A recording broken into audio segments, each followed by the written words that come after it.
Now, I just stated a principle that I don't want you to miss, so remain standing to hear this, because I want your subconscious at attention. One of the rules for being untouchable to evil is to desire no evil for anybody else.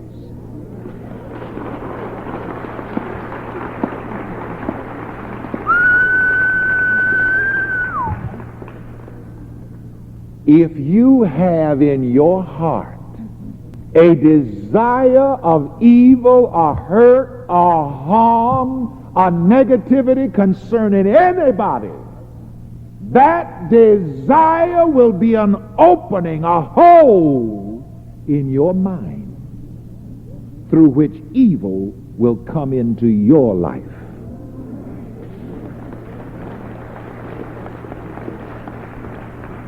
I'm teaching the law of mind now. Are you picking up on this?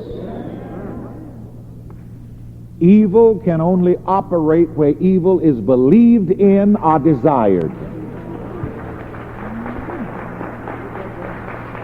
Yes, we're going to write that on the green board, and sit down and write that on your notebooks.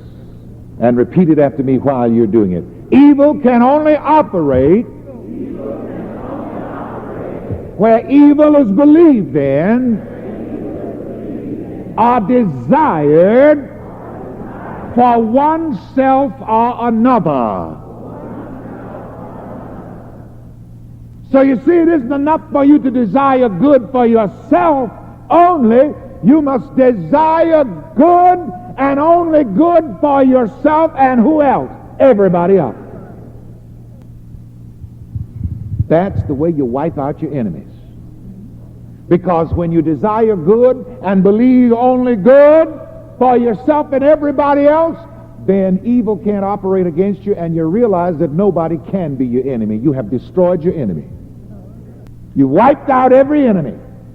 You become, as that little song in the South, it's a gospel a chorus that says, the world can't do me no harm. Say that. The world can't do me no harm. Boy, you got to work on yourself, have you? See the work that you've got to do?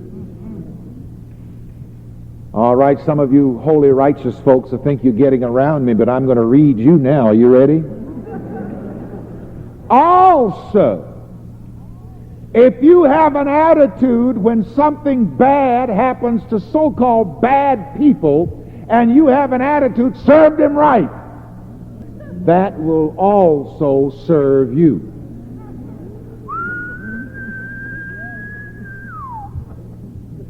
Because you are meddling in the operation of negativity. You see, that's the way a lot of very religious, holy-eyed people get tripped up. No, they wouldn't do those evil things that they are watching other people do. So even when people do get their just deserts of their evil deeds, you'd better mentally stand clear. Pass no judgment.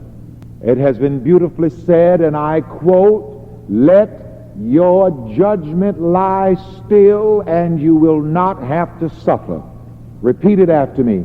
Let your judgment lie still, and you won't have to suffer. It's not your business to judge other people's evil, or to judge other people's punishment, or to say serve them right. That's not your business. And you get rid of your enemies when you realize that your enemy can only operate against you through the power of your thought, through the power of your belief, through your own negative thinking. When you realize that, again, as I say, you realize then that you will truly have to be your own adversary. And then you stop being your own adversary.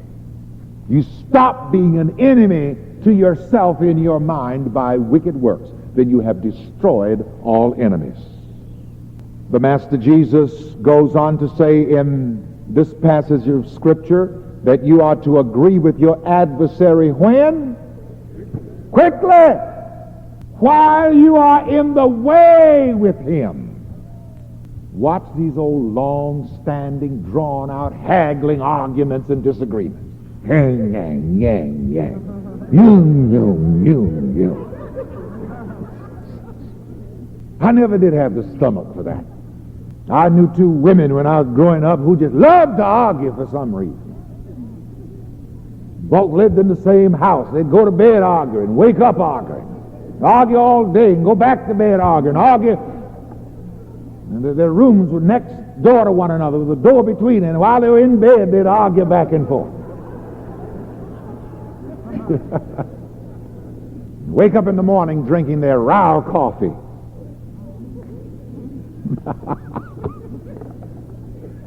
Jesus says, agree with your adversary. How fast? Quickly!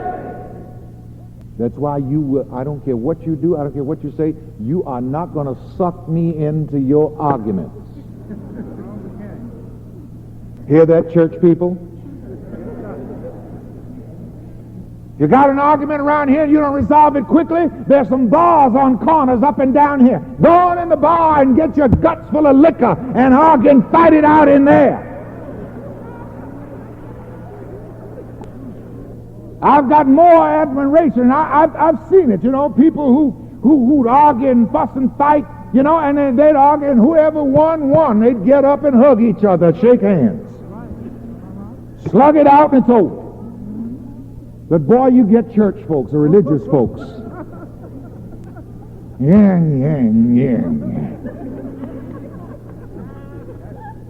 And it can be the same way with relatives and friends. It can be the same way anywhere. Get out of all of your running arguments. That's another assignment for you this week. Say this, repeat after me. Get out all of your running arguments.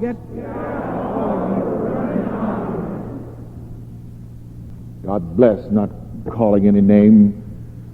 Part of it has been told publicly, but much more is private, and I don't divulge private information, but somebody had a running thing going with somebody for years and years and years, and spent a lot of agony and trouble trying to settle it, and a lot of money trying to settle it for years and years and years, until finally both people on both sides of the argument, one person came here and heard me preaching, and that person started the settlement by saying, look, I'm not going to fight anymore. And guess what? The person on the other side said, well, I'm not going to fight anymore either. And laid down their swords and shields down by the riverside and studied war no more, and saved themselves and everybody else a lot of fracas. See, that's another way you get rid of your enemies. By just get out of those old running arguments.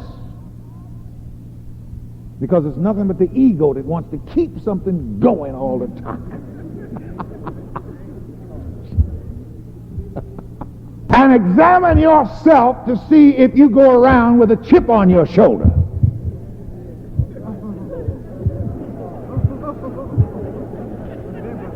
Knock it off now, knock it off.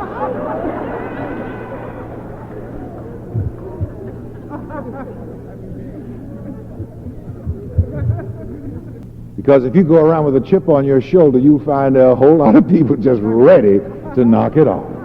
And if you're not careful, your head may go with it. And a few teeth at the same time. So you'd better agree with your adversary quickly. Settle your disputes and your arguments in a hurry, right on the spot. Notice what Jesus said. Agree with your adversary quickly. When? While you are in the way with him. Wait a minute. Let's settle this thing right now. Let's cross this out. Let's settle this mess right now. Come on, say that with me. Wait a minute. Let's settle this mess right now. And if the other person doesn't want to settle it, let them have it.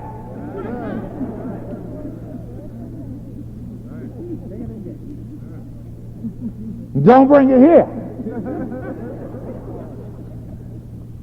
nail it to the cross.